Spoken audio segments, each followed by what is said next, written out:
In a world where moose and squirrels live together in dysfunctional harmony, one man, well, two men come together to bring you the most useless shit you never knew you needed to know. Welcome to the Moose and Squirrel Show.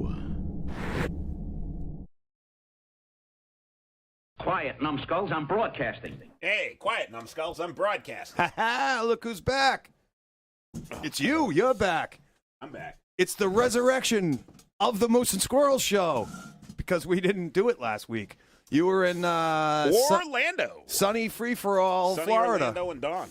Yeah. Or whatever it was. It's sunny Orlando and done. Yes. Knock 3 times on my face if you want me.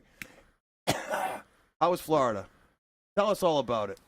I got a 2nd-degree sunburn, and I got fired from my job. All right. So it's a great fucking week. I got a 2-week vacation. Moving on. Anyway, how's everybody? How's everybody? Moose and Squirrel Land? Moose and Squirrel Land. Appreciate you all for joining us today. Morning, Kerry. Thank you for joining us. Hey, Kerry. So today we're doing a little something different. Not a whole lot different. I mean, we're still going to be the obnoxious assholes that we always are. Yeah. But we have a YouTube channel that we haven't been utilizing, and we are actually going on YouTube now. And good morning, Karina. And so we're live on both YouTube and on Facebook. I know I got a lot of my friends that hate Facebook because it's all kitten pictures and political nonsense and idiots and tough guys, and nobody wants to see it. Happy Easter, Ma. Thank you for joining us. Sean Smith, what's up? Thank you for joining us. Happy Easter. So so we're doing Facebook and we're doing YouTube, doing the dual streams. We're crossing streams here. We're crossing streams. We're crossing streams. All right. Hey. It won't be the first time. All right. Speaking of Easter. Easter. When was the last time you went to church? When's the last time somebody got married? Good point. Or died. That's pretty much the only weddings and funerals. That's about the only time. Or a baptism for a small kid. That's pretty. I think those are the only time that God will allow me in His house. And actually, you know what? That's a lie. I just told a lie. I am sorry. I lied. That is the wrong answer. I have a very good friend of mine, John Wedge, and John asked me to go to church with him probably about 4 or 5 months ago. He wanted me to go to church here in Derry, and he just said, "Hey, you know what? I'd like to have you come down to church. You got a lot of really good insights into a lot of, political discussions, and I've been talking with my pastor a lot about you, and he'd like to meet you." I like that. And I said, there's absolutely zero chance of him converting me. And he's like, I agree 100%, and I've told him that, and he still says he wants to meet you. He said, because the way you talk about how you whether I actually do it or not, but the way I talk about how I live my life and how I treat people and all that other nonsense, he's like, how is this guy not religious? I'm just not. I don't need. You don't have to. I'm a leader, not a follower, and I don't look down upon anybody that is religious, anybody that goes to church. Yeah, do your thing. Absolutely. I am very much a live and let live kind of guy. Yep. Live and let live. That's my motto. Anybody that doesn't agree with that, take them out back and shoot the motherfucker. That's right. That's it. I'm an Irish atheist. You know what that is? I do not. That's a guy that prays to God. He wishes he could believe in God. Renata, hello. Hey. Joe Manzo. Joe, brother, thank you for joining us. Yes, God always welcomes me. I always welcome God. I've never really been a religious person. I don't look down upon people who do. I think a lot of people need it in their life. At this point in time, at 50 years old, I don't. I think I live my life as a pretty righteous guy, and if you don't think so, fuck off and get off my show. It's the way, but you live the way the church teaches you to live without being taught. That's why I stopped going to church, because it gets boring after a point where you get to the point where you know the ending. Yep. I don't want to go see a show that I know the ending of. I want to be surprised. Everyone's going to hell at the end of a sermon, and I'm pretty much done with that. Sean Smith, secular humanist. Yeah, I like that. I would pretty much agree with that. And I celebrate the holidays because the way we really celebrate holidays is family. It's a Hallmark holiday. It's about family, but it's an excuse to get all the family together, and that's a lot of what we do. And a lot of the holidays that we do are not religious holidays. We get together for Memorial Day, we get together for the 4th of July, yep. We get together for Thanksgiving, all not religious holidays. Right. So I celebrate holidays not necessarily from a religious perspective. But, my mother hasn't bought me an Easter basket since I was probably 9 years old, so fuck Easter. That's the way I see Easter and Christmas. It's a reason it's more about getting the family together because it's about now. It's not about what happened 2,000 years ago. It's not about what's gonna happen after you die. It's about what you do today. What you're doing today. And I hope today, speaking of today, I hope you're all celebrating in your way and seeing your families because it's also Passover and Ramadan. I met a Islamic kid some years ago. I met him on Ramadan. We became fast friends. That's my ashtray. It happens. Crossing streams again. Crossing streams again. Oh, boy. Joe Manzo has his own relationship with God without being religious, without church, etc. Mankind has corrupted the relationship. I agree 100%. Absolutely. No doubt about it. I have no problem with Jesus. It's his followers I have the problem with. Didn't George Carlin say that? Yes, he did. Absolutely. Happy Easter, Arby. Thank you for joining us. 16. You bought me an Easter basket at 16. I don't know about that. I think we need the videotape evidence of that. Carrying. Yeah. Sitting here with you idiots. That's what I'm doing. Yeah, Magnus was born on Easter. My son Magnus, he does the voiceover for the show, the intro voiceover. He's going to be doing some more stuff for the show for us as we move forward. He was born on Easter Sunday. Excellent. And he was also born on Adolf Hitler's birthday. Oof. 420. 420, dude. Yeah, he's probably the only guy born on 420 that doesn't smoke weed. Hey, good for him. Probably. But he was born on Easter Sunday, yeah. And my dad's birthday was the 21st. It was just like, couldn't wait another day. All the Aries. Like, no. You wouldn't let me name him after you. No, I'm not having him born on your birthday. My youngest daughter's birthday was on tax day, April 15th. April 15th. Yes, Titanic Day. Absolutely. Yep. Holy shit. So we're not talking religion today. We don't talk religion on this show. No, we had to do the elephant in the room. Yes. It is Easter Sunday, so we had to say something, but we'll pass over that. Yeah. Where's my snare drum? We appreciate everybody taking time out of your Easter holiday. We know everybody wants to spend time with their family, so we hope we'll give you a little bit of entertainment today. All you peeps. Everybody. You're full of them today. Hey. We really appreciate everybody taking time away from their families and joining us for Easter Sunday for Mass. Assholery. It's your Easter Sunday Mass. That's right. Arby, my youngest daughter was born on Easter Sunday, April 19th. Only Easter dinner I missed. That was a good excuse to miss an Easter dinner. Yeah, definitely. You got to be there with the catcher's mitt. Yeah. All right, so today I gotta rewind here. Oh, you're not looking at any of these. Pay no attention to the man behind the curtain. Yeah, look over here. Look over here. There you go. Hey, now you can look back. All right, boom. All right, so hey, title. Best rock and metal albums, but not the 10 best rock and metal albums. I'm no longer in the shot. Not the 10. So you gotta. I gotta move. Get away. You gotta move. Go away, boy. I say go away, boy. You bother me. So stand still. I said stand still while I'm touching you, boy. A little bit more. There you go. Lean right. back. There you go. A little leaning. So not the 10 best rock and metal albums. Read the little subscript there with no skips. You can't skip a song. You got to listen to the whole album, beginning to end. No skipping, no fast forwarding, no spinning that record, no picking up and moving the needle. You put it on, you hit play, don't fucking touch it. You listen to every song on the album. I asked on my personal page earlier in the week to get some ideas from you guys as to what songs. We're primarily, there's going to be one that I'm going to talk about here that's really not a rock or a metal album that I kind of threw in there because just to show that I'm not, when you see the ones that I picked, you're just going to be like, oh, they're all metal albums. Big fucking surprise. But so I put in one that I have that is neither rock nor metal. We'll get to that actually on the next slide, next picture, whatever it is. But we want to just say, hey, this is and it can be anything. I know my mom, ABBA Gold, or ABBA, whatever it was, the ABBA, the one with all the hits on it. There was something in the air that night. The stars were bright. Fernando. Metallica song Creeping Death got its name while Cliff Burton and James Hetfield were watching the Ten Commandments. That is true. I just posted that the other day. Yes, when, who was it? Fucking the guy. Yul Brynner. Yul Brynner. He gets up there and he goes, so let it be written. So let it be done. Absolutely. I'm sent by the chosen one. I wrote in the post, speaking of that, is with Charlton Heston, Hetfield and Burton were watching that. It was Charlton Heston that said that, not Yul Brynner. No, it was Yul Brynner. That said, let it be written, so let it be written. Yep. Are you sure? 100% positive.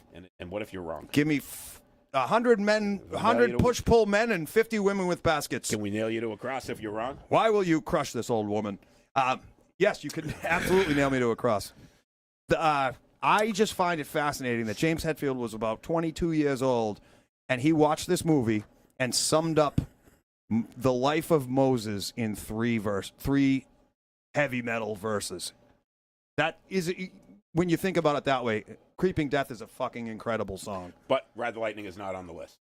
No, It could be on the list though. That's it's definitely special up. mention today. Yeah, so we'll go right into it. We'll get into the honorable mention. Speaking of honorable mentions, and I didn't put Ride the Lightning up here, but it certainly could be there. However, the song Escape escapes you. when you listen to that it was a song that would have fit right in on the Black Album, an album by them I don't really care for.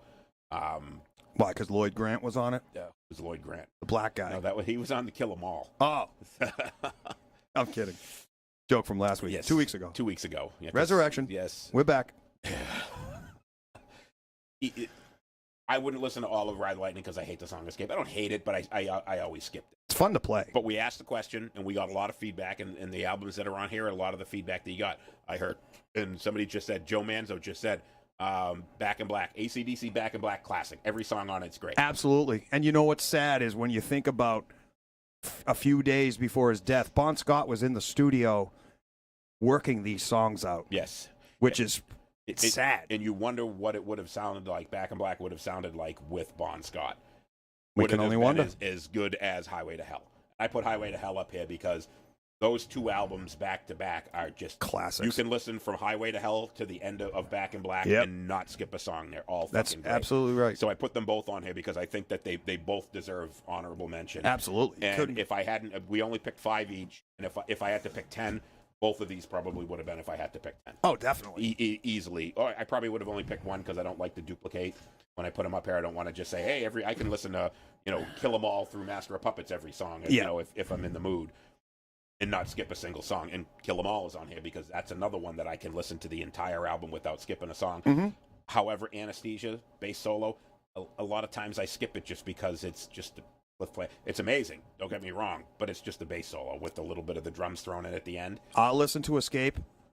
I skip over Call of Cthulhu. Call of Cthulhu. Even though I mean, I know it in the back of my head. You can hear the parts because you're familiar with it, but I just go, I don't need to hear that today. Yep. Hey, Kerry, I skipped yours for a reason because there's one on here that when we first started talking about doing it, we said that we were going to do this album, and I'm not going to mention its name right now because it's the one that we agree on 100%, no questions asked. It was the first album that came up. Had to be when we said we're going to do this, and we both said this album. So we're going to get to that one near the end. And that's why we skipped it. Now you kind of gave it away, so shut your mouth. Don't steal our thunder. Yes. First Boston album. It's like a greatest hits album. Yeah. Every song on that album, you hear the song come on, and you're like, that's great. What album was that on? First one. Of course. Oh, that's another great song. What is that on? It's on the first album. Yep. Amazing. A lot of people, when I put it out there and said they mentioned this album, but they say they skip More Than a Feeling just because it's just been played to death. Not because it's a bad song, but you just hear it so much, and a lot of people are like, I love it, but I usually skip More Than a Feeling because it's been beat to death. And that album was started by Tom Schultz, the guitar player, in his basement studio. I shouldn't say his basement. It was a studio. He was experimenting with sounds, and he invented some things, and pedals and whatnot. But he wrote those songs. Brad Delp came in and did all the vocals, all the harmonies, all the background vocal, everything. It was basically a home demo that was put out by the record company. That album is a classic, a fucking fascinating classic. Absolutely. Def Leppard Pyromania. Oh yeah, definitely. Another great one before they got into the hair metal, when they was still that when they came over, they're one of those new wave of British heavy metals. Yep. And this was still more on that hard rocking kind of Definitely. style. They had gotten rid of Pete Willis, their guitar player on High and Dry. They had Mutt Lange as their producer, who changed their sound from On Through the Night. They sounded like, I don't want to say heavy metal band, but they were one of those, like you said, new wave of British heavy metal. Pyromania was just polished and fucking perfect. Awesome. It really, really was. Yep, great album. Yep. ZZ Top Eliminator. How can you go wrong with that? Another one. It's like their greatest hits album. Yep. You've heard every song on the album. All great songs. If you love rock, if you love ZZ Top, and if you love fun. Yes. ZZ Top was all about fun. And the sound Billy, that they got from a 3 band. Yeah. Two Billy guys with a beard and a guy with a name beard. 3 beards. Billy Gibbons was just a nasty, dirty guitar player, and he was, man, something. He was definitely something. Metallica, Kill 'Em All. We already touched on that Yep. one. I hope I got this one right because I'm not a big Led Zeppelin fan, but I believe that's Zeppelin 4. That's the album cover for Zeppelin 4. That was the one that everybody says was their best one. Yeah. I mean, there was a lot of people that said any Led Zeppelin album, put them all on. Yeah. I'll skip every Led Zeppelin song because I hate it. I just go skip, take the CD out and use it. Babe, I'm going to skip you. Yeah. Not a Zeppelin fan. I love some Zeppelin songs. They're one of those bands I go in and out of. Like, I'll get in a Zeppelin mood and be like, all right, I want to hear this. I want to sit down and play this. Yep. I want to, and then I get to the point where I'm like, this is the most overrated fucking rock band in history. And then I'll flip flop. I can't see what the other one is. Pink Floyd, The Wall. You got it on your screen right there too. You don't have to look over here. Hey, look at that. That's a monitor. That's your stuff on it. Right there for you. See, I had to move away. There you go. So Pink Floyd, The Wall. All right. Another one, much like Zeppelin. I never got Pink Floyd, probably because I don't smoke weed. It's one of those ones, dude, you got to get stoned and listen to Floyd. No, I don't. I'm not going to get stoned. No. I'm not going to listen to Floyd. If I have to get stoned to listen to the music and enjoy it, Grateful Dead, then I'm not fucking doing it. Then I'm not doing it. The music's not that good. Yeah. So, but again, I don't disrespect the band. No. A lot of people like it. And it's one of those things. That's one of those songs, when it comes on the radio, I don't skip. But I'm never going to search it out. I'm never going to get on YouTube and search for Pink Floyd. Perfect way to say I'm not going it. to dig through somebody's CD collection and go, hey, you going to do Pink Floyd in here? Right. But if it comes on the radio, if I'm going through and you're doing I travel a lot, so I'm in strange cities, and I don't know their radio stations, and you just sit there and keep hitting seek and destroy, seek and destroy and seek, and you keep seeking until you find a song. When it comes on, a lot of times I'll stop and I'll listen to it. Mm-hmm. And it just, that's one of those bands. And even Zeppelin like that. A lot of the Zeppelin songs, when they come on, I'll leave them on. But it's just especially because they stole everything from Elmore James. Yes. Pink Floyd, The Wall, just not a fan. That's a great comment by Joe Manzo right there. Bon Scott left behind a notebook that the band had while writing Back in Black, and they used some of his lyrics and Shook Me All Night Long and a handful of other songs. That's I did not know that. That's a great take there. Yes. Good job, Joe. Both of those albums. Joe Manzo, I got into Zeppelin for John Bonham. He inspired me to ask my parents for my first drum kit. Joe, I didn't know that you ever played drums. I didn't know that. Yeah, Dave Rosado, Dave Destructo, drummer for Oxidize. He is a huge John Bonham fan. Yes. And the guy's a very talented drummer, no doubt about it. I mean, the guy plays double bass with a single kick pedal. I mean, how can you go wrong with that? That's right. Guy's an amazing drummer. I listened to a great debate, though, talking about... Was it a mass debate? This was a mass debate. This guy, a guy reviewing music was talking about, like, everybody says John Bonham is the greatest drummer ever, rock drummer ever. Why? Because he hits hard. And he goes, I got a 15-year-old cousin with cerebral palsy, and he hits everything he fucking sees. That doesn't make him a great drummer. And I'm like, wow, first of all. But second of all, I'm like, all right. Well, by that logic, then Ike Turner would have been one of the best drummers of all time. Absolutely. Bang! And there you have it, folks. But that was somebody else's opinion, not mine. I just thought it stood out as a funny. If it's on, I won't. But I'll listen if it's on. I won't go out of my way. She's talking about Pink Floyd. What are you talking, Pink Floyd, or are you talking Led Zeppelin? Because I feel the same way about both of them. Neil Peart and everybody else. Neil Peart, no doubt about it. Great But idea. Today, right now, I am a better drummer than Neil Peart. A fact. And I'm better looking than Rudy Valentino because they're dead. They're dead. Yes. Boom. Correct. I think the drummer from Thin Lizzy fucking outdoes them all. Yeah, Neil Peart, what he does is just absolutely amazing. And he's you see a lot of drummers today when you go to shows, and you see a lot of drummers that have like 35 drums, and they play 6 of them. Yeah. Neil played every one of them. Right. And that was just it. He had so many different sounds for different songs. So he had like 35 drums and 50 cymbals, and the guy played every one of them amazing. Absolutely. No doubt about it. Kerry says both, talking about both Pink Floyd and Led Zeppelin. So I said there was a weird one that I put on here. Okay. Enya, Only Time. Smooth up Enya. No. Oh. No. Wrong. No, not the Bullet Boys. Oh, you knew it. Enya, yes I did. I like it. Fun. This was an album, when I worked at Sylvania and I was in the office, I would frequently be listening to Slayer or Megadeth or Cannibal Corpse. Or, Sylvania. Yes. And every once in a while, I would throw on this album and I would listen to it from start to finish. Mm-hmm. And it was just very mellow, very relaxing. And people would walk by my office and Well, what are you listening to? Well, who can say where the water flows? Yeah. Who can say where the day goes? Yes. Only time. The Dagos, they're all in The North End. The North End. There you go. That's what I was trying to come up with.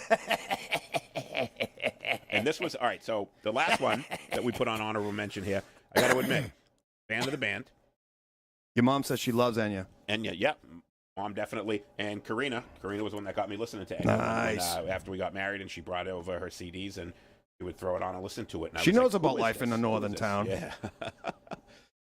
Your mother, I play it for the dogs. That's almost like a compliment and an insult at the same time. The dogs like Enya. I love this band. I play it for the dogs. So, all right, the Cars. Ooh, yes. Again, one of those bands that I liked. Was never a huge fan. I don't think I ever bought any of their CDs. Yeah. I never illegally downloaded any of their music. They were just always around. You would always you'd leave the song on the radio when it come on. Yeah, and definitely. It was always good music.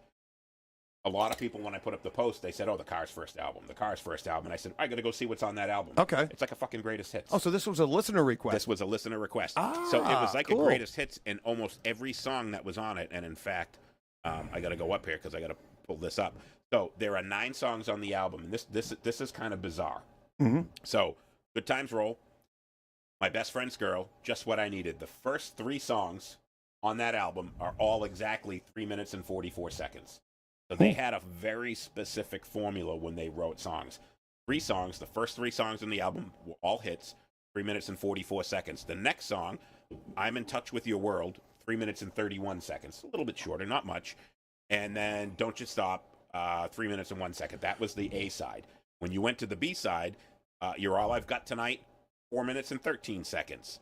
Bye Bye Love, 4 minutes and 14 seconds, 1 extra second. Mm-hmm. Then Moving in Stereo, that's the one from Fast Times at Ridgemont High when the chick comes when out. Phoebe Cates shows her titties. And shows I saw her titties. All Moving fun. in Stereo is the song that's playing. And then all mixed up, the last song on the album is 4 minutes and 14 seconds. Ooh. So on the first side, you have 3 songs that are 3 minutes and 34 seconds. And on the second side, you have 3 songs that one is 4:13 and then 2 are 4:14. Well, Rick Ocasek's studio in Boston was called Synchro Sound. Yes. Maybe he was a very technical prick, and this was his thing. And they, when Making you talk every to record song producer, 3, they 4. say the best length for a pop song is 3 minutes and 30 seconds. Right. Because you lose people after that. The songs are too long. Yep. And these guys nailed it. 3:44, 3:44, 3:44, 3:31, 3 minutes, 4:13, 4:14, 4:46, kind of a long Those song. were their epics. 4:14, yes. But I went and I looked at this and I'm like, I know every song on this album except for one. So this wouldn't make my list because when I saw I'm in Touch with Your World, I said, I don't think I've ever heard that. I don't think I have either. And I got about a minute into the song and I was like, no, I couldn't listen to this whole song. I listened to the whole song and then I listened to it a second time and I couldn't get through it a second time. It's a boring song. So this is your third skippable so far. This would definitely be a skippable. I would skip that one song on this album, but it's like a greatest hits. If I told you it was the Cars' greatest hits and I gave it to you, yep. If you're a fan of 80s music and you know it, you know every song on this album. Yeah. Every song, every single one. It really is impressive to see that was all the shit you hear on the radio about the Cars. Yo, man, so maybe the name of this podcast should be Skip or Stay. We'll go to, game shows. Game shows, yes. Do we skip or do we stay? Bert Convey, tell us. So these were our honorable mentions. I'm going to stay, Pat. These were our honorable mentions. These are the ones that we said probably should be on the list somewhere. Yep.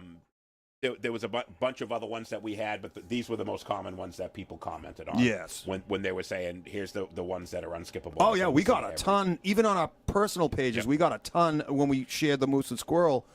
A lot of people said an album from the band. Kathy said Operation Mindcrime. Operation Mindcrime. There was a couple people that said that. Should absolutely be on honorable mention. Can listen to every song.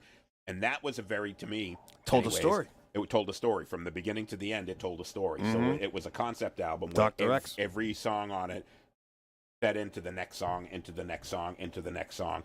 And it was great. And I had never, I'm sure there are other bands that have done that. I did not care for Queensryche before that album. There was one or two songs. Maybe. I was not interested in them. Yep. When I heard that shit, I was like, this is fucking awesome. I mean, Chris DeGarmo and Jeff Tate, but I Don't Believe in Love, excellent fucking pop song. The fucking whole album just fucking Yep. It fucking rocks. Love it. So that should have definitely been on. I probably should take off Enya and put on Operation Mindcrime because it was that great.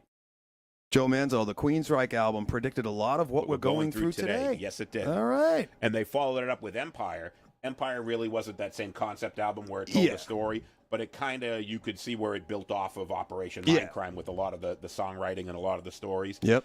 So I even think that you can take their next album, Empire, and even say the same thing with that album. Right. It kind of foreshadowed of all the bullshit that we're going through today. True. Both of them, great albums. After that, they sucked.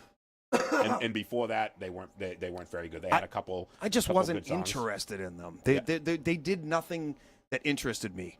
Back then, if you wanted to hear somebody like Jeff Tate, you I liked them better when they were called Judas Priest. Yeah. You know, it's like, yeah, you got a phenomenal singer, but who cares? Yep. Sometimes you just got to look at a band and go, And who cares? That's a band that fell off the face of the earth because they couldn't get along with each other. Yep. They, right before they went on a show, Jeff Tate's wife was the manager of the band. Mm-hmm. And right before they went on stage, they go, oh, by the way, we just fired your wife. Let's go play the show. Yeah. And he went and he played the show and he said, even if it was a joke or anything, he was just like, I will never fucking play with you guys again. Because they did it literally as they're getting ready to go on stage. They said, oh, by the way, we just fired your wife as our manager. Oh, fun. And he was like, what? And they're like, yeah, we're live. Let's go. So now it's Queensryche, and then there's Jeff Tate's Queensryche. Right. So both bands are using the name right now. Pull it together, people. And they both suck. We're not getting any younger. I ain't buying tickets to either of your fucking gigs. Eric Testa, Mindcrime kicks ass, no doubt about it. Me and you drove around many hours driving around in the Gutless Cutlass listening to Operation Mindcrime.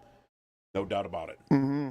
So now let's get to the list. All right. We have a list, so we're going to do 5 each. It's going to start with me, go to you, we'll go back and forth, and then it's actually not a top 10. We're cheating here. We don't play by the rules. It's actually an 11th, and the 11th is the one that we both agreed with 100%. But first, this one goes to 11, so we're going to go to 11. All right. My first one, and this is kind of a cheat. All right. I cheated a little bit with this one here. Tell me why. Tell them why. Suicidal Tendencies, How Will I Laugh Tomorrow? Great album. Love it. Mm-hmm. Every song on it is great, but I show my age a little bit here. When I bought it, I had it on cassette. And anyone that's ever listened to a cassette knows that the songs on one side were longer than the songs on the B side. So when you listen to the entire A side all the way to the end, if you stopped it at the end of the last song and you flipped it over, you were part of the way through the B side already. So when you got to the B side, the first song on the B side was a song called Surf Slam. And it was really an instrumental, but during the instrumental, there was like gang chanting vocals in the background, just going surf, surf, surf, surf, slam, slam, slam, slam. Fucking poetry. And it's like 2.5 minutes of them just saying surf, slam, annoys the shit out of me. But I didn't have to listen to the whole song when I flipped the cassette over. So I kind of put this one in here, but if I had to listen to it on CD, I probably would have skipped that song the majority of the time because I didn't have to. I put it on the list. Whole album kicks ass. Absolutely love it. This was there before this. They had 2 albums before this. It was Suicidal Tendencies and then Join the Army. And if you listen to those, they were very much skater punk music. Yeah, it was more like a punk / hardcore skater punk type music. Mm-hmm. And I wasn't a huge fan. They had a couple tunes. I Saw Your Mommy and Your Mommy's Dead. Institutionalized, both off the first album. Join the Army, I really didn't like at all. I remember buying it and I was like, this sucks. Yeah, I tried to join the army. They didn't want me. I have asthma. And when I bought this album, this was when they kind of was a crossover album for them, where they went from that skater punk music to thrash metal. Mm-hmm. This is very much, and it's very intricate thrash. It's not your Metallica Kill 'Em All or your Slayer Show No Mercy thrash. This was more pushing closer towards like Metallica. Rocky George, phenomenal guitar player. Rob Trujillo, the bass player that now plays for Metallica, was the bass player on this album as well. So both of those guys were on this album. Very intricate riffs. Awesome fucking album. Mike Muir was when you see him now and you see interviews with him now, he's less of a dickhead.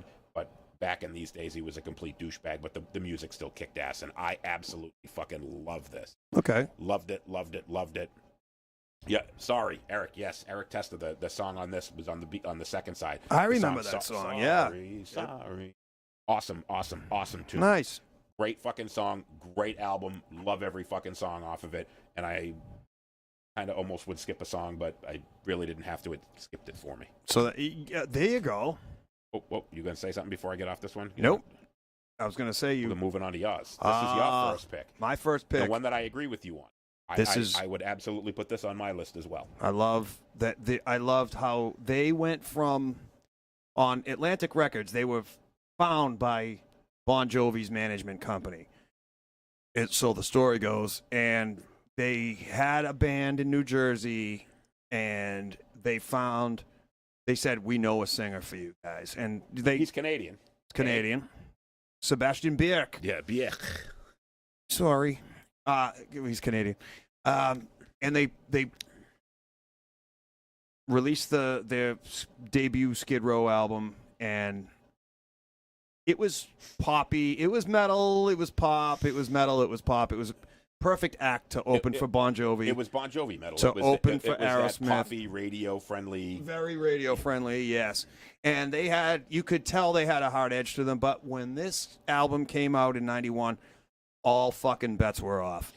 It just blazed right from the first note right to the very end. They separated themselves from all the hair metal bands when this album come out, but I think it kind of cost them a lot of their fan base. You know, a lot of the hair metal stuff went, 12 to 14-year-old girls was the target audience for that. For the Bon Jovi shows, yeah. Exactly. And when they put this album out, it was more of a straightforward metal album. Mm-hmm. Even the song "Slave to the Grind" was even a little on the thrashier side. Oh, very. And there were still some songs on here that are a little more. You can see that they didn't want to completely distance themselves from the hair metal, but not as bad as that stuff was.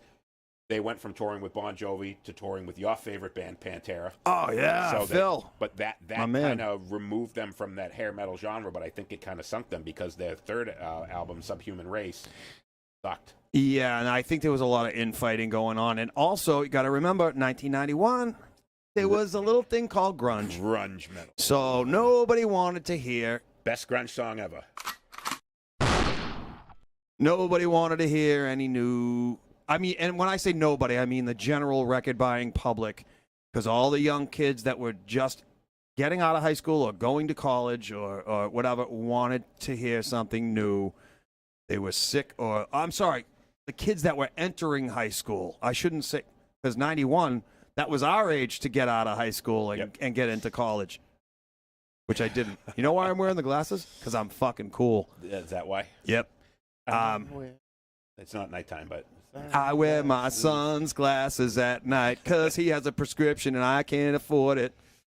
Yeah. Suicidal Slayer Exodus. Fucking great show. Absolutely. Ba-boom. Yes. Skid Row, Slave to the Grind. Starts out with that dark... the whole album was dark. And when I remember Eric Testa watching the show today, he's like, I pick him up and he gets in the car. Like, can I put a tape in? I said, as long as it's not Danger, Danger. And he's like, nope. It's a band that I know you hate. And I'm like, why the fuck would I want to listen to it? He goes, I'm not going to tell you who it is. Let me listen. Let me put it in. Listen to the first two songs. Ooh. If you can get past the first two songs, you're going to know who it is the minute you hear the singer. And I'm like, it's not. I know that. I'm like, it's not Bang Tango, is it? And he's like, no. I fucking loved Bang Tango. No. Yeah, Bang Tango. Okay. And I said, you know what? Put it in. If I hate it, I'm going to throw it out the window. And he put it in. Monkey Business started. And as soon as it started, I'm like, oh, dude, Skid Row. And he's like, it's the new Skid Row. How'd you know? Just listen to it. And the first two songs fucking kicked ass. And I was just like, is this like old? And he's like, no, this is brand new. They just put this out. And I'm like, are you fucking kidding me? Yeah. It completely blew me away. And the production. It was. And we can't talk about it without talking about the production. The fucking guitar, you know how it comes in? It's like, you can hear it's just hot.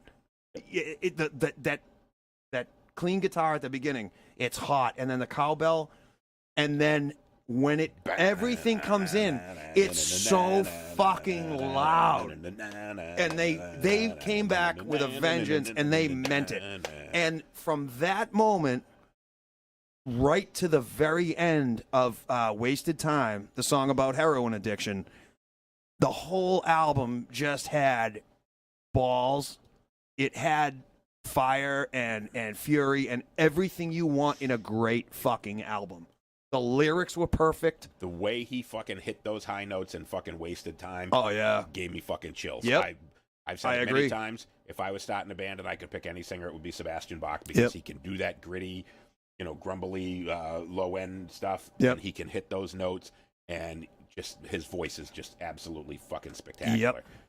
Roger Daltrey got nothing on him. Nope, nothing at all. Sorry. And he just, when he hits those notes at the end of Wasted Time, gives me chills. Oh, yeah. Absolutely fucking. I never thought you'd let it get this far. And he repeats that over and over again and fucking just wails. I think Kerry needs to give us a little bit more information. Your first ever concert, you gave a BJ? Is that what is that? My first ever concert was BJ. BJ, what? Mine too. Yeah, please clarify. Took me forever to get the taste out of my mouth. Video evidence?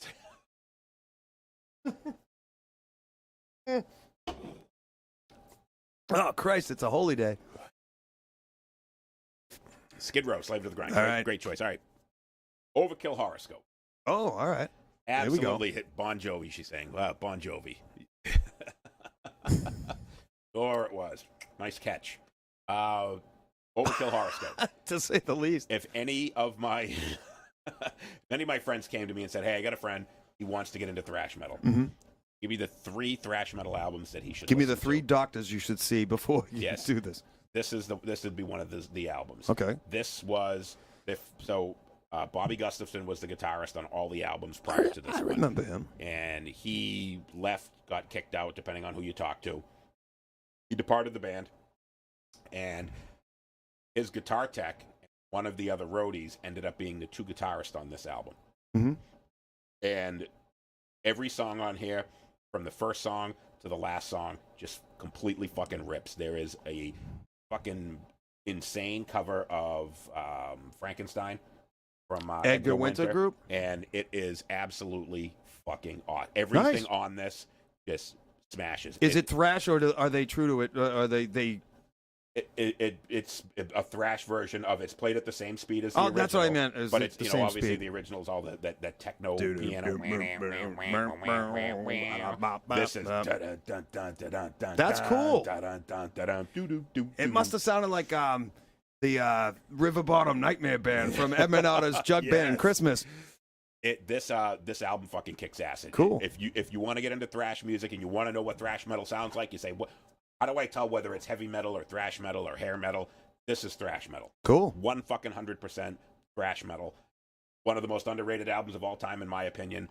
Love it. Can listen to it from beginning to end. Awesome. And I do frequently. This is one when I want, if I'm working on a project, if I'm doing something, and I know I'm going to be there for 2 hours, and I don't want to have to sit there and fucking pick my playlist. I put this album on and I listen to it. I fucking love it. It gets me amped up. It makes me want to punch people in the face. Nice. So if I ever listen to this music when you're around, I probably want to punch you in the face. Absolutely fucking love it. Cool. And the downside to it was, I'm going to give you your segue here. The downside to it was they had got rid of Bobby Gustafson and they brought 2 guitarists in. The 2 guitarists that they brought in, and you listen to this, and then the 2 albums that came after it, they blew their load with this album. You can tell that they probably had written 50 songs for themselves at this point in their life, and they took the 10 best and put it on this album, and then there was just nothing left to be good for it after. Okay, so kind of like. Speak of the devil.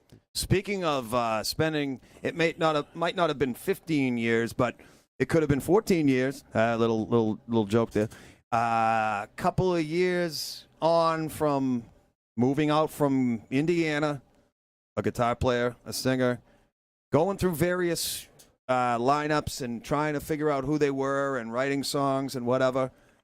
I want to say this is possibly one of the top 3 greatest rock and roll albums ever.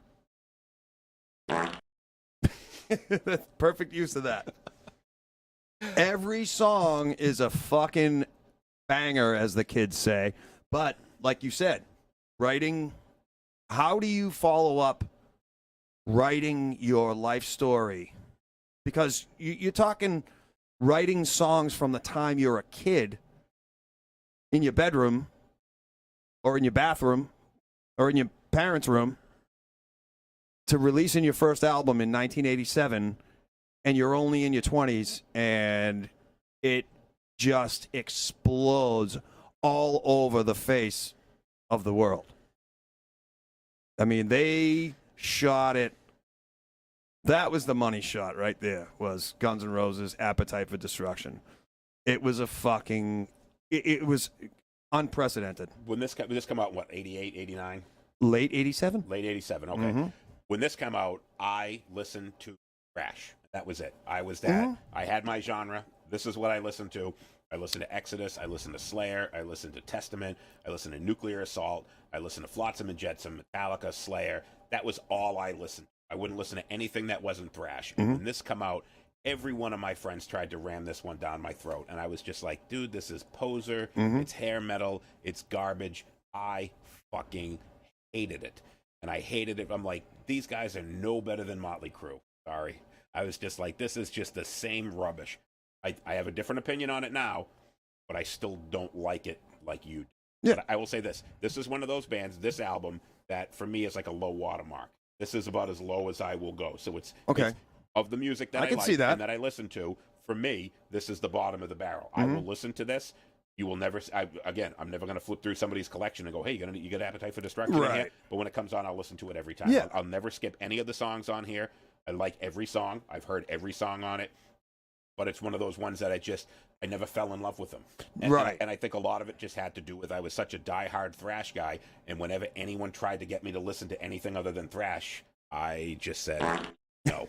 I think I am not listening to it. Timing was a lot of it too, because there was at the age that you're at, you know, when certain things start happening. I was getting a little more. I was 14 something. I was getting a little more freedom. Yep. I had friends that had cars.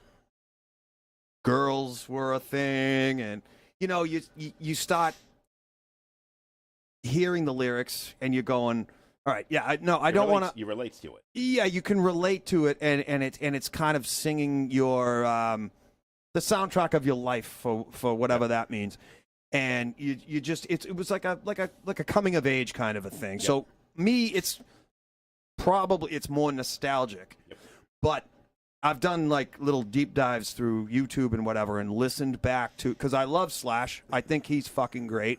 I don't listen. Fellow Jew. Yes. I don't. Saul. Half black. Saul. Hudson. I don't listen back to. I don't listen to all of his stuff. Yep. I've just, you know, whatever. I'm talking about what I'm nostalgic for. I'll go through deep dives and listen on YouTube to just like isolated tracks of him playing dirty, disgusting fucking guitar, and every time it works. Yep. And I love that. I enjoy it. I listen to it, but Joe, your question: how much does sales factor in an album being one of the best of all time? Because Appetite for Destruction is right up there near the tops. Yep. Here's, and this is where I'm gonna give a little double speak here. For me, when an album or an artist is near the top of the sales, I start to lose a little bit of interest in it. Well, yeah, when everyone else is at it. And it's not even so much for that, but you know, let's look at the greatest selling albums of all time. Yeah. If you go and just look at just for sales only, Back in Black and Pink Floyd, The Wall. right? So, or Dark Side of the Moon. and Michael Jackson, Thriller is Michael also Jackson. up there. All right, here you go. The Eagles' greatest hits. Yeah. That's up there. Yeah. Is that really one of the greatest albums of all time? Not in my book. It's definitely You not. can go far on a cracker with that one. But so I think sales definitely has to, but I think people who are musicians, I think, look at things differently than people who enjoy music. I think that's Right. two different sides of it. Yep. And I think, Joe, people who are musicians, I think, look at things very differently. You know, at the Radiohead, when they put out their first album, and everybody was like, "Oh my God, such a great album," and it was just like trash. But it sold. It's not for me. It sold a shit ton. But that's just it.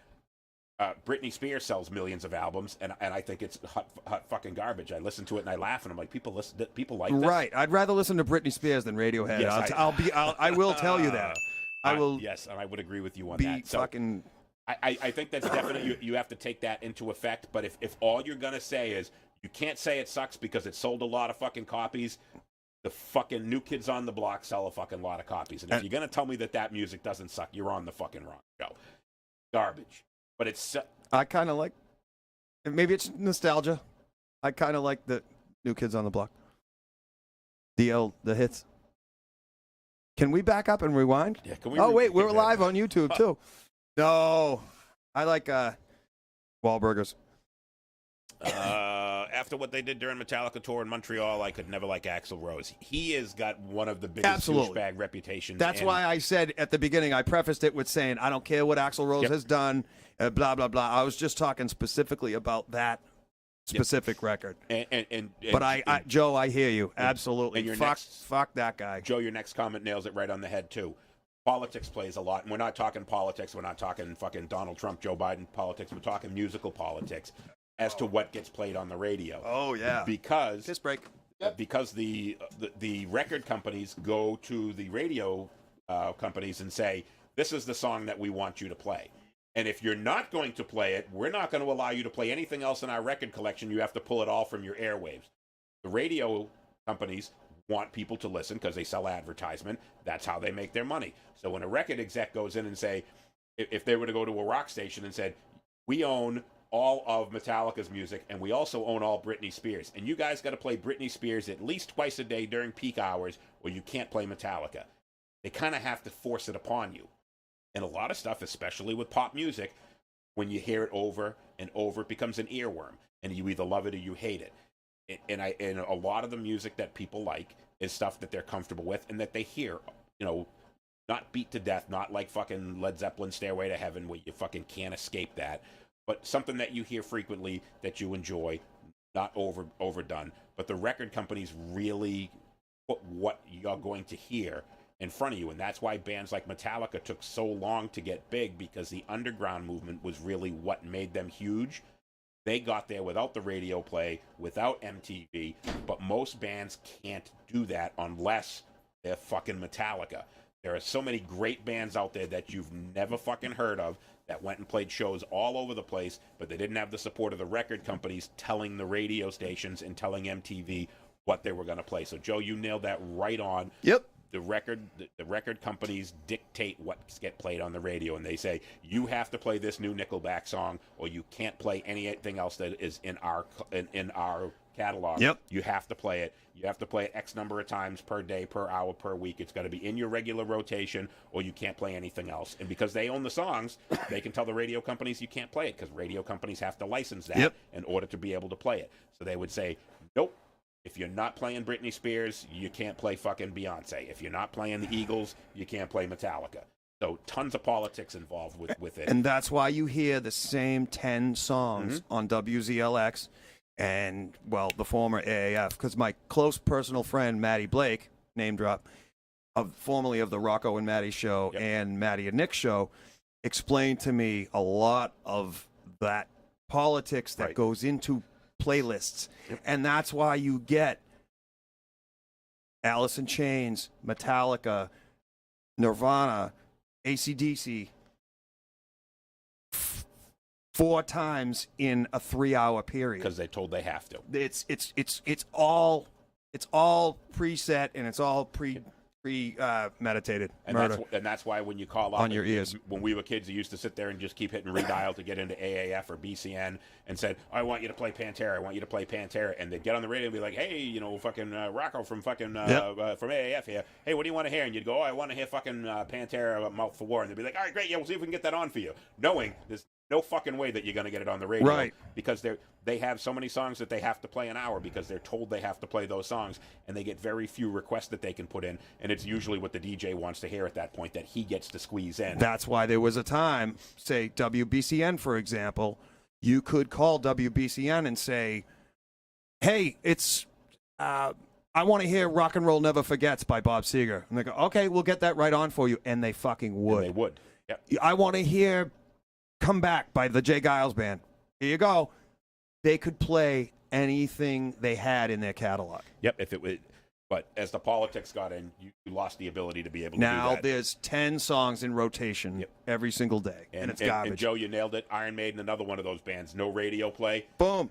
The bands that made it with no radio play, like Metallica, like Megadeth, like Slayer, like Iron Maiden, like Judas Priest, no radio play. Here's to them. Because the underground movement was so huge, it forced the radio stations to have to play that. That's why WFNX was a great radio station, because they played local bands during regular rotation, not just not the Bay State Rock that you got on that AAF was a great show at 2 but o'clock it was in the morning just on one Sunday. that was one set, or Boston Emissions on I think it was BCN? ZLX or BCN. Yes, I'm sorry, but yeah, it was an allotted time. Bay State Rock and Boston Emissions an allotted time, but FNX would play local bands during the day. But the big radio stations, when you got those shows, they were always non-peak hours. It was always 11 o'clock on a Sunday. Oh, of course. When the radio station said, we don't give a fuck what you're playing at 11 o'clock on a Sunday, they were controlling from 6 a.m. to 8 p.m. when they knew people were in their cars listening to the radio. Right. That's what you have to play. And then outside of those hours, play whatever the fuck you want. You would catch AAF playing Master of Puppets on a Sunday at fucking 3 o'clock in the morning. Right. It was the only time you were going to fucking hear it. That was when they made Mistress Carrie the fucking program director, and she's like, I'm putting this fucking shit on. I'm putting it on. Fuck you guys. You bet your ass I'm putting it on. Yep. One of the last things she ever played on AAF when AAF went off the air was Anesthesia, Pulling Teeth. Nice. Slayer, Rain and Blood. Every song? Every song. Every song. But this was another one that's kind of a cheat. And not because I'd skipping a song. Showing my age again here, cassettes. Okay. The entire album fit on one side of a cassette. It was like 38 minutes. The entire Slayer, Rain and Blood album fit on one side. So you listened to the side and you flipped it over, and it was the same thing on both sides. So it's kind of cheap, but it's not really, because I listen to every song, but it's only like 36 minutes, 38 minutes, whatever it is, the whole album. But it's like 11 different songs. Okay. And another one, you're going to get somebody to listen to thrash metal. You want to know what thrash metal is? This fucking album is thrash metal. Yeah. So right with the Overkill, this would be one of, if you're going to have them listen to 3, this is one of the 3 that I would tell you to listen to. Perfect album for Easter Sunday. Yes, absolutely. Slayer, Rain and Blood. One that my mother hated, because when it starts off with that scream at the very beginning on Angel of Death. Yep. What the fuck are you listening to? Slayer. Fucking Slayer. I watched an interview with Tom Araya. His name is like Thomas. I don't want to sound racist here, but it was like Thomas something, like Lopez, fucking this, that, or the other. Yep. John Araya or something. I'm like, all right. He has like 7 names. Yes. Yep, he does. Cool guy. Very much so. And he talked about how the satanic imagery, he goes, that was just to fuck with people. Yep. That's all it was. He goes, we weren't. It was a shock value. It was to get people's attention. Because if you listen, everyone's like, oh, they're a satanic band. It's like, they sing about dark topics. He's like, I'm Hispanic from California. Yeah. What do you think that means? I'm fucking very Catholic and religious. And the drummer was Cuban. Mm-hmm. You had a Ray, I don't know if he was Mexican or whatever he was. Yeah. But you had 2 Hispanic guys and then 2 whiter than white guys. So if you saw Kerry King and Jeff Henneman, you were thinking fucking Third Reich, and that's where a lot of, they had the Iron Cross and a lot of Satanic that stuff that Wehrmacht. you saw a lot of that. Yeah. And if you just saw Jeff Henneman, blonde hair, blue eyed, fucking white as a ghost, and then Kerry King, if you saw those, he'd two get guys, a pass in Auschwitz. if you saw both of those 2 guys, they would have been working in Auschwitz, and the other 2 guys would have been prisoners. Yes. But they very much, it was the shock value of the whole thing. That's all it was. And when people say they were a satanic band, it's like, listen, if you listen to their songs, they're not one of those praise Satan kind of fucking bands. They sung about a lot of dark topics. They sung about war. They sung about serial killers and death, and that was what a lot of their songs. Injustice. So it was a lot of dark topics. Mm-hmm. And Tom Araya had the best thing. They said, "You want us to stop singing about this? Take it out of the world today." Thank you. All we're doing is singing about what you see every day in the world. It's like when people say, that's a great fucking point, because it's like when people say, the news stories come and go, oh, this gangster rap, it's blah. And that's the same thing the rappers say. They go, we're only reflecting what's going on in our community. And if that's what's going on, that's what Injustice for All was. Yeah. the whole song in Justice for All is about how shitty, basically, the United States treats people.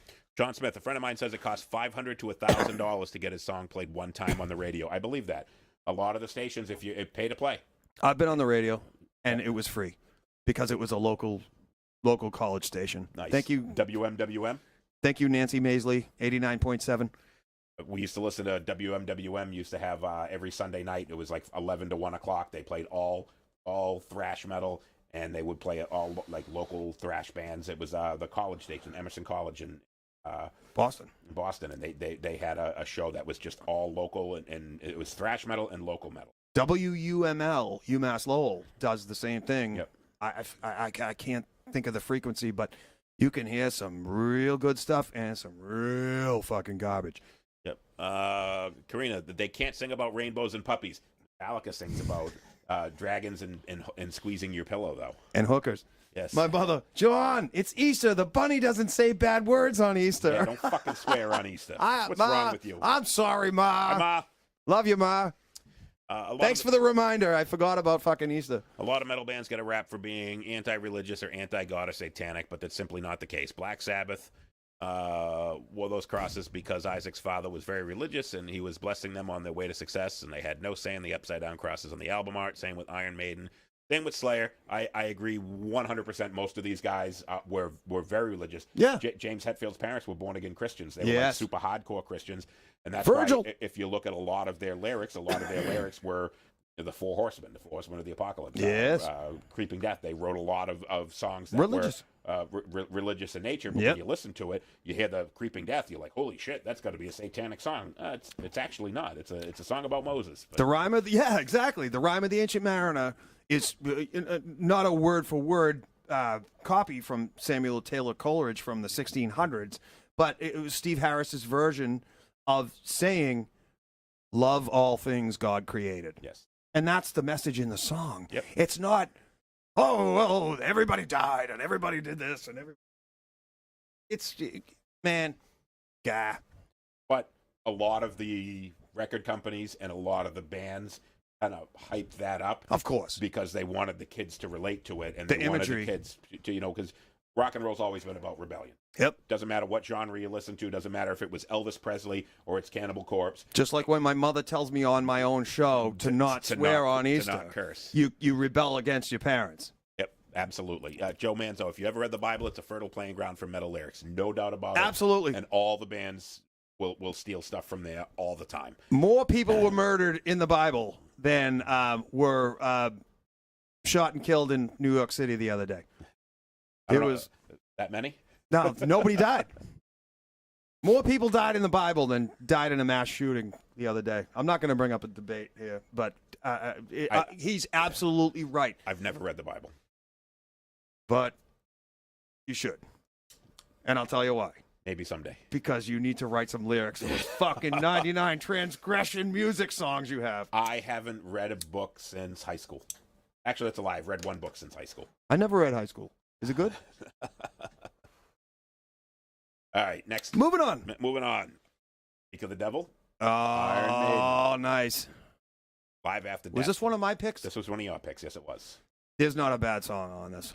I will agree with you, but much like Appetite for Destruction, this is another one, Iron Maiden. I know I'm going to catch a lot of crap from this from a lot of my friends. They're another one of those low watermark bands that I will listen to, but I don't go out of my way. Our band, Oxidized, we play 2 Iron Maiden songs. We play Hallowed Be Thy Name, and we play The Trooper. We play 2 Iron Maiden songs. I like it. I enjoy it. I don't go out of my way to listen to it. I don't skip it when it comes on the radio. Yes, I can listen to every song on this album, but you would probably never catch me putting this on to listen to every song on it. Really? But I can. I absolutely, I love it. And in fact, this was the first one. My brother-in-law, Rodney, kept trying to get me to listen to Iron Maiden. Okay. And every time he tried to get me to listen to Iron Maiden, I was like, skip, skip, skip. Oh, this is a good song. Skip, skip, skip. Hey, that's a good song. Skip, skip, skip, skip, skip. That's a good song. When he put this on, loved it. Absolutely. This is what got me listening to them and enjoying their music a lot more, was hearing them live and hearing how they just... Because I played guitar and I knew when bands play live, you don't sound like you do on the album. The album is like that sterile, pristine, perfect, no mistakes, Everything's no gotta be nothing, perfect, everything's yeah. great, and nobody does that. If you've ever seen Metallica play live or AC/DC play live or Dirty anybody, and nasty. you just sit there. Mistakes. You can pick out mistake after mistake. Love after, it. I love mistakes. Sour note, missed a note, off time, wrong lyrics. Happens all the time. People are human. Well said. This is the sterilized version. You get the live versions, and they absolutely kick ass. This is one of the few, unless you're a hair metal band, then the live versions were trash. Oh, what? This got me listening to Maiden. I absolutely love this album. And I remember I used to make fun of it all the time. Brendan, who hasn't joined the show in a while, he's been working Sundays, but Brendan and Rodney were like best friends, and they both, Maiden was their favorite band. And I remember I had just got Cliff 'Em All on VHS, and and I was going to watch the video, and as I'm getting ready to put it in, Brendan comes into the house, and he's like, dude, I just got Iron Maiden 20 Wasted Years. We should watch it. Oh, that was a great video. And I looked at it, I go, 20 wasted years, more like 20 wasted dollars. I remember that. And the two of them were like, fuck you, dude. And I said, I'll tell you what, you watch Cliff 'Em All with me, I'll watch 20 wasted years with you. And I another one that I have, and I was like, this is better than their studio stuff. I actually enjoy this because it just had more energy. And when I started my musical career, my friend Vinny Migliori was taking lessons at a place called Antonelli's in Medford. And he would learn he had a BC Rich Warlock, and he would come home every Saturday afternoon, and I'd go over his house, and we were like 12 or 13, whatever. And excuse me. And he goes, check this out. I learned this today. And he played the beginning of Wasted Years. Yep. And I was like, all right, teach me that. Because my dad had a guitar around the house, an old Silvertone acoustic. Ears. Yes, exactly. And I didn't know what frets were for. My dad didn't play. Yep. He just had the guitar because everybody in the 70s had an acoustic guitar lying around. And I'd mess with it and whatever. So Vinny would show me songs. He'd show Back in Black, Highway to Hell, this. And I said, I'm getting a bass. I got one for Christmas the following year because I was begging my parents. I'm like, come on. I mean, I'm sorry if there's any children watching. I was begging Santa Claus for a bass guitar. And Vinny and I ended up playing together. Vinny used to run Vinny's at night in Somerville. And Little Vinny's down the street. But anyway. Was it open during the daytime? Yep, as a sub shop. So anyway, great Italian restaurant, Broadway, Somerville. And he was the reason why I played bass, because he was playing guitar. And the more I listened to Iron Maiden and listened to what Steve Harris was doing, I was just enthralled. And I'm like, this guy is fucking incredible. And then I find out through Hit Parader or Metal Edge or Circus Magazine, whatever the fuck, that Steve Harris writes all the words. Yep. And lyrics. And I'm like, holy hell. I heard Genghis Khan, him doing that bullshit, and then Wrathchild with Paul Di'Anno singing and Running Free, and they're talking about the London guys singing about living in L.A. I'm like, this is weird, but it's also fucking awesome. And man, you started at the top by trying to learn Steve Harris. You started at the fucking the top, and then you were like, oh, there's got to be better stuff out there. And you started listening to AC/DC. Yes.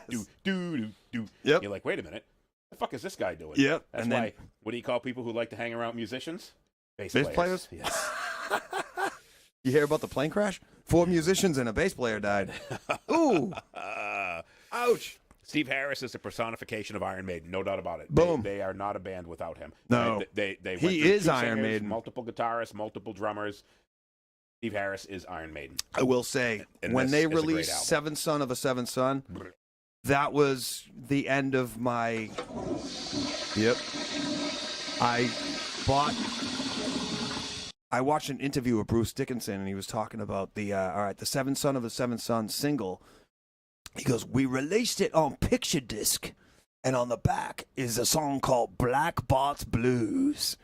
It's a guy who lives in our tour bus named Black Bart. And so I went out and bought the picture disc, and I was like, Well, this is all fucking disappointing. Yes. And I never bought a brand new Maiden thing after that. 1988 was when I gave up on new Iron Maiden. I stopped getting excited about them. I was the same way when the new Maiden come out. I waited for somebody else to buy it and said, should I buy it? Yeah. No, then I'm not buying it. Yeah. But there was Fair After Dark when that came out, that album, that I enjoyed most of, not all of, but I enjoyed most of that. But I was like you, their older stuff. That's all I wanted. Yeah, Power Slave, Peace of Mind, that old stuff. Give me 1980 to 1988. Yep. And that's Number of the Beast, all that stuff, phenomenal. And after that, they're like the Rolling Stones. They wrote 5 good albums, and everybody loves them, and then they wrote 35 that were trash. And when you see them live, they still play the first 5. Do you know their record company almost their record company in 1979 or 1980 or 81, whenever it came out? Imagine telling the Rolling Stones this isn't good enough. Yeah. The album Tattoo You, Yep. which had a lot of hits on it, the record company told them, no, go back and do it again. Do it again. This sucks. This is fucking awful. Please don't do this to us. That. All right. All right, Iron Maiden live after that. Let's move on. We're lagging now. There we go. Megadeth, rest in peace. This is where I gave up on This is- Megadeth. shamefully, you gave up on them right before their best album. This is. I tried so hard. This is to Megadeth what Master of Puppets is to Metallica. This Really? is, and you're gonna have to learn it because one of the songs we play in Oxidize is Holy Wars, so you have to listen to this album. The first song on the album, we play Holy Wars. The song is the Holy Wars Punishment Due. It's like 2 songs in one. Hangar Just play the 18, Holy I know Wars. too much. Yeah, Hangar 18, which is the Call of Cthulhu, played a lot faster. Really? It's the same exact song. Yes. Maybe I should start listening to Call of Cthulhu. It is a great fucking song, great album. Listen to every fucking song. Mm-hmm. From beginning to end. This is just in your face thrash metal. I'm gonna have to give it a go. Give it a go. Give it a go. Give it a go. Yep, masterpiece. Eric, absolutely, I agree 100%. This is their best album. If you like Megadeth, this is their best album. They nail it. It's got the best lineup for Megadeth, where you had Nick Menzer on drums, you had Marty Friedman on lead Oh guitar. yeah, I loved when Marty Friedman was in the Marty band. Friedman and Nick Menzer. This was the first album where they had both of those guys Yep, on. I remember that. Best lineup. This fucking album kicks ass. Cool. Every song. Holy Wars, The Punishment Due. Mm-hmm. Funny story about that. Everybody listens to it, and they listen to the lyrics, and it's brother will kill brother, spilling blood across the land, killing for religion, something I don't understand. Fools like me cross the sea and come to foreign land. Ask the sheep for their belief. Do you kill on God's command? A country that's divided surely will not stand. The master race, no more disgrace, no foolish naives stand. The end is near. It's crystal clear, part of the master plan. Don't look now to Israel. It might be your homeland. It's not about the Middle East. It is about Kentucky. Ireland. No shit. And he made Northern the mistake, Ireland and that's what the song was written about. About the Protestants and the Catholics. Yes, and Holy hell! Dave Mustaine made the mistake when they were playing a show in Ireland, and he got up on stage. I remember and he this. Said, "This one's for the cause," and then they played the song. He was basically saying, "This one's for the IRA." Oh. Who's the terrorist organization in Northern Ireland. Oh. They had to fucking have security take them.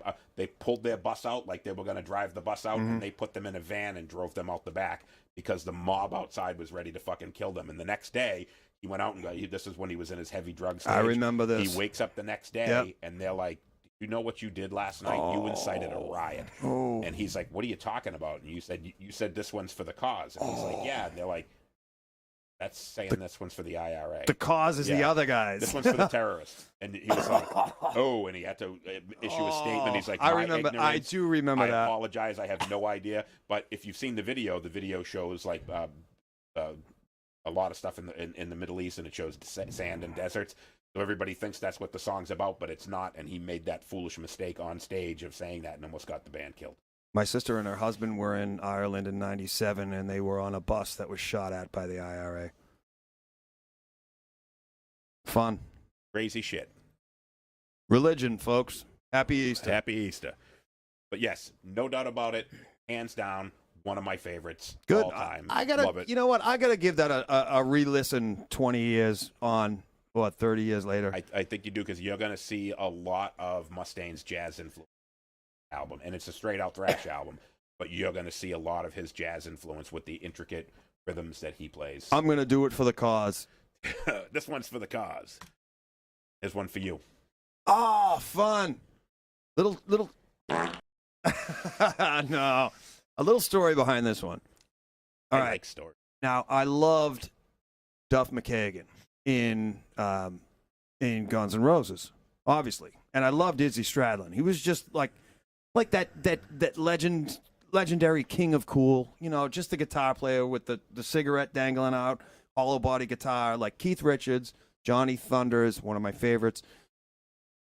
Izzy Stradlin, carrying on that tradition of the guy just standing next to the front man and, you know, but being the cool guy behind the scenes that's writing a lot of the material.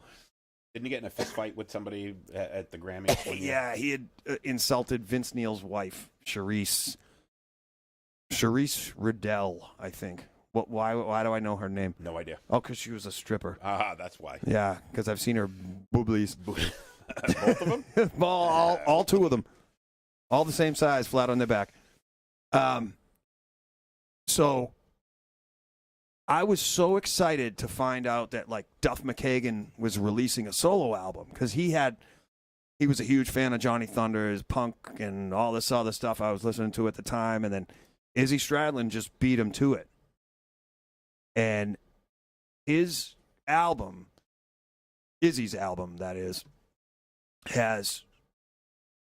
it's just that cool, laid back, the drums playing a little behind the beat, fucking like Keith Richards open chords, and, you know, like it's a lot of Rolling Stones influence, obviously, with some harmonicas and, like I said, open G chords and whatever. And man, this album is just fucking phenomenal. It really, really is. I didn't even know it existed until you asked me so, to put it on the list. It's so mellow and cool. It's just a great listen. It really, really is. If you don't have to be in an Enya mood, you don't have to be in a overkill mood. Just put this album on. I don't care if you're washing dishes or cooking dinner. Put this album on, and it really will put you in a good mood. I am going to make a deal with you right here on the Moose and Squirrel Show. I am going to make a deal with you. I will listen to this album in its entirety. Mm-hmm. If you will listen to Rust in Peace entirety. Mm-hmm. Deal. Sold. Done. Great. We're brokering peace here on the Moose and Squirrel Show. This is what it comes down to. We are going to we're going to solve the problems between the Protestants and the Catholics. Right here, right now on the show. But yeah, I will listen to Izzy Stradlin in the Jewish Hounds, whatever the fuck it is, in the Juju Hounds. I will listen to this album. You have to listen to Rust in Peace. And you're gonna give me I expect the book report, full report on the Moose and Squirrel Show next week. We'll start off the show by reviewing the albums of what we honestly think. That's a great deal. So that's I love what we're gonna do next week. You will hear me listen. Tell you what I think of it. There's a cover of Pressure Drop it's a reggae song. Mm-hmm. And I will stand by this too. You can record it. You can send it to me as a GIF or a audio file. White people should not do reggae. No. I'm sorry. Nope. See Sublime, but who I enjoy. And that's an album that I listen to from front to back. By the way, I enjoy it. I don't have the puke button over here. Do we have a puke button? No, I could actually puke right now. You know what? I don't have a puke button, but I do have a... There you go. All right. Bradley Noel fart sound. All right. I don't think he can fart. I'm pretty sure he's dead. No, he's got some methane built up in there. So Eric, you said there's one song on the Izzy album. Okay, so Eric's listened to it. He says there's one song on it that he really liked. All right. So I'm going to give it a listen, and we will see how bad it is. But Toots Hibbert from Toots and the Maytals wrote a song. It's a reggae classic in the Maytals. Toots and the Maytals he just died a couple of years ago. Poor prick. He wrote a song called Pressure Drop, and it's a reggae classic. And Izzy does it faster, but then there's like a little drum roll at the end that leads into them going into an outro of, I want to say, 30 seconds. Mom's comment, Adel's comment. Rust in Peace, Izzy Stradlin Showdown next week. Oh, I thought she said Rest in Peace, Izzy Stradlin. I'm like, what didn't I know? It's Rust in Peace. Oh. Rest in Peace, yes. It's Showdown, yes. Showdown next week. Oh, all right. So I've said all I got to say about Izzy Stradlin. It's a great album. I haven't listened to, like I say, I get bored really easy with music. Yep. Izzy Stradlin released at least, I think, 2 or 3 more solo albums, and I just couldn't be bothered to buy them. I'm gonna give this one a listen just for you. All right. So now here's one that I knew I was gonna put a Judas Priest album on here. Sorry, Jay McCarthy, but I didn't know which one I was gonna put. I was down between two. It was gonna be Defenders of the Faith, or it was going to be Screaming for Vengeance. And I was going back and forth between the two, and I wasn't sure which one I was going to put on. I ended up with Screaming for Vengeance. I could have went with Defenders of the Faith. I can put those, much like Highway to Hell and Back in Black, I can put those on and listen to them both front to back. I can do Defenders of the Faith and Screaming for Vengeance. I was only putting one Judas Priest on, but Screaming for Vengeance, and I think I picked this one because it's got, You Got Another Thing Coming on it, song Screaming for Vengeance. Oh, yeah. Great fucking album. Absolutely love it. Rodney and Brendan, again, they got me, and they were big Priest and Maiden guys. They got me listening to Judas Priest. They got me listening to Maiden. And this was the album that made me fall in love with Judas. Absolutely fantastic album. Not a bad song on it. You Got Another Thing Coming, iconic metal song. Oh, yeah. It's just a great fucking tune. I've tried to get the Oxidized Another one guys to do it. Oh, really? Yeah, but... And another one Jay hates Priest. Really? Like, hates Judas. I can see why... I can't. Hate's a strong word. I can see why people don't collectively. People love Judas Priest, you know, and that's fine. James Forbes, has the first Metal Church album been discussed? Oh, Jamie, old good buddy of mine, Jamie Forbes, and he was a drummer in Ill Wind. Jamie, you remember Ill Wind? And Jesus, I can't think of the fucking name. Man. But anyway, he's asking about the first Metal Church.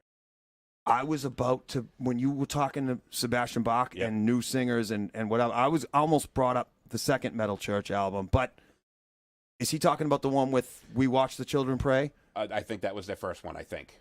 Not sure. That's another one of those bands that I always listen to. But it was never anything that I would search out. I know Eric Testa. He was a big Metal Church fan. And I would listen to them all the time, but it was never anything that was really like my favorite. Wasn't in my the radio station playlist. That was not on my playlist. It was not there, but I did listen to it and I did love it. Nice, Jamie. Thanks for checking out the show. Love you, pal. Point of Entry is my Priest album. All right, awesome album. Nice. Yep, no doubt about it. It really, with Priest, very few albums can I not listen to from beginning to end. I just huge Judas Priest fan. Absolutely love them, with the exception of Turbo Lover. That got a little ridiculous. That was much like the Kiss album that they put out. That was like the disco album. That was kind of the Turbo Lover was like Judas album. Yeah. When I saw Priest live the very first time, and Rob Halford got up on stage wearing chaps and was singing Turbo Lover and shaking his ass at the crowd, I was so glad that I was sitting way back in the balcony seats and not sitting down front. I was just like, little skeeved out. That was a little uncomfortable. A little close. I was like, yeah, it's a little awkward. He's not gay. No, not at all. No. And there's nothing wrong with that. No, not at all. Not at all. But that was when people were still on the, is he gay, is he not gay? And it was just like, you just go see him play Turbo Lover, and that'll answer your question. He walks out on stage these days with a cane.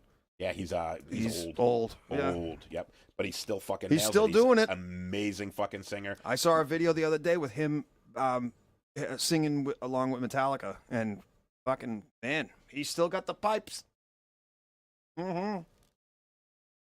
Is Jay not well? Jay hates Judas Priest.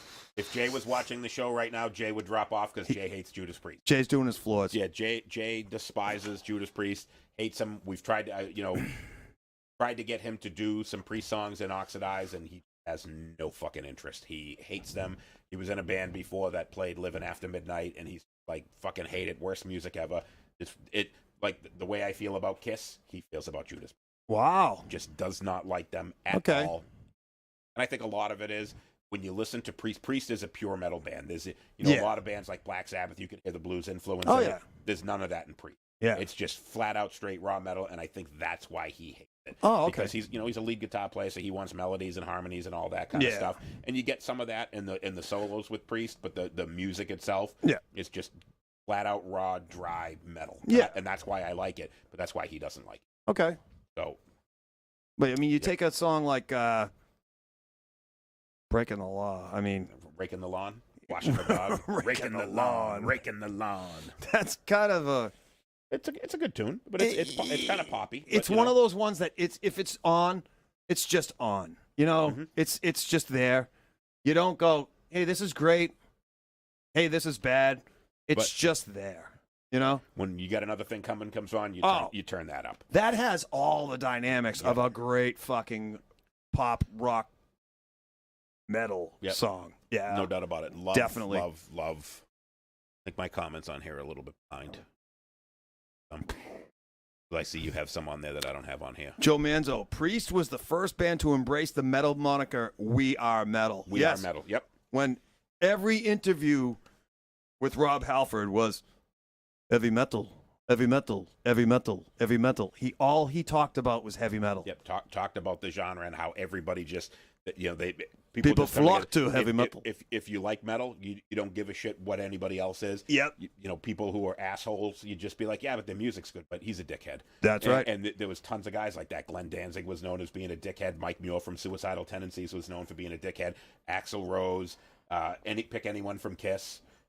Gene Simmons, Paul Stanley, total dicks. Just not nice guys. But it didn't stop you from liking their music, right? And that's just it. We separate the art from the artist. Yep, absolutely. And metal, metalheads do that. They don't give a fuck what you do in your personal exactly. life. Like a lot of right wingers don't like Bruce Springsteen. A lot of left wingers don't like Kid Rock. Separate. Well, I don't like Kid Rock because he sucks. But Ted Nugent, I should say. Ted Nugent, perfect example. Yep. But you separate the art from the artist. Yep. You don't. I don't give a fuck what this guy's politics are. I don't give a fuck what this guy thinks about. When they start talking politics, who gives a fuck? Shut up and play the fucking music. That's right. Fart in your salad. Yep. And Bruce Springsteen would not make this list at all ever. He's that. Name an album or an artist that you would skip every song. That would be Bruce Springsteen. I think his first 5 are fucking fantastic. But that's Ace really is not a dick. I would agree with you that when I said Kiss, I mean Kiss really is Paul Stanley and Gene Simmons, and I can't stand either of them. I don't think Ace is a dick. You know, Ace isn't a dick. He's a funny fucking guy. You know, that's all he does is I just play guitar. You know, Ace really it looks like his face caught on fire and somebody put it out with a brick. and put a fucking beard on it. And he says that, because he had the really bad acne scars on his face. He said it was all the years of wearing all that fucking clown makeup. Yeah. I mean, they were basically fucking Insane Clown Posse before Insane Clown Posse was. Eric Testa, cool guy. I've met him. You met Ace Frehley? The wrong two guys.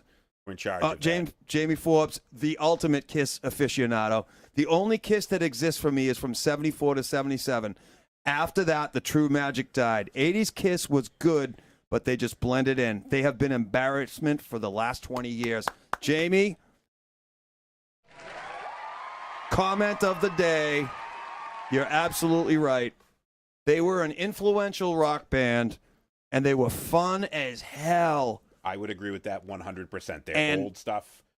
And I can't say, obviously you're a huge fan. And you can say from this year to this year, I basically say after they stop wearing the makeup. Garbage. After they stop wearing the makeup, no thanks. The only saving grace to them in the 80s was Eric Carr's drumming.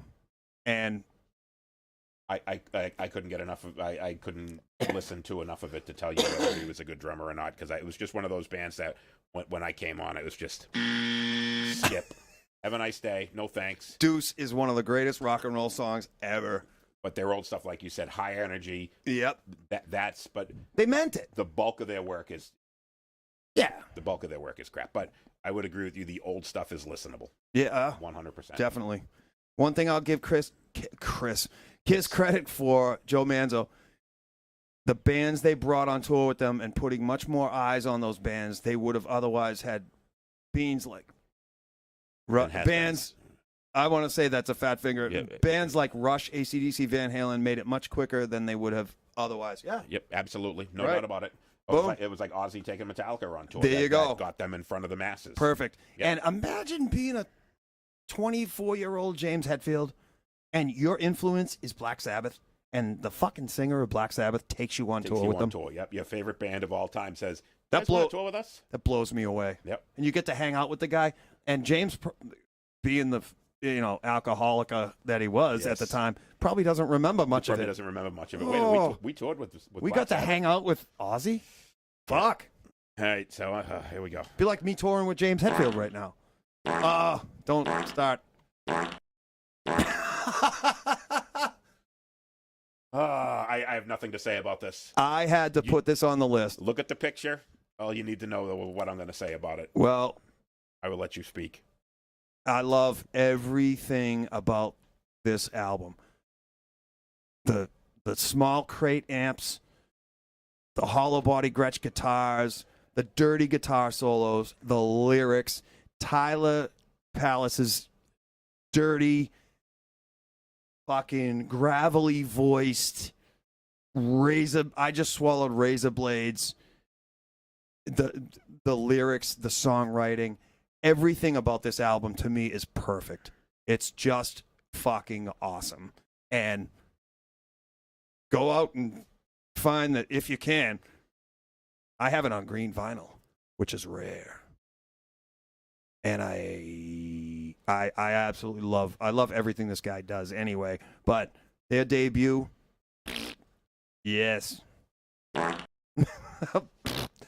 It's one of my favorite albums of all time. This is one of those bands that I would in the store and I would pick up the record or the cassette or the CD and just look at the album cover and I would put it right back down. Yeah, and that would be the end of it. It's intense. It's a good. I love it. I look. I'm speechless. I fucking love this album. The deal that I made with you with the Izzy Stradlin, I would not make with this. No, that's fine. I would not make with this. I'll do it with Izzy, but I will not do it with this. Can you upload DVDs onto a live stream? I most certainly can. I have a DVD of me sitting in a living room in Londonderry, New Hampshire, with this guy playing acoustic guitar.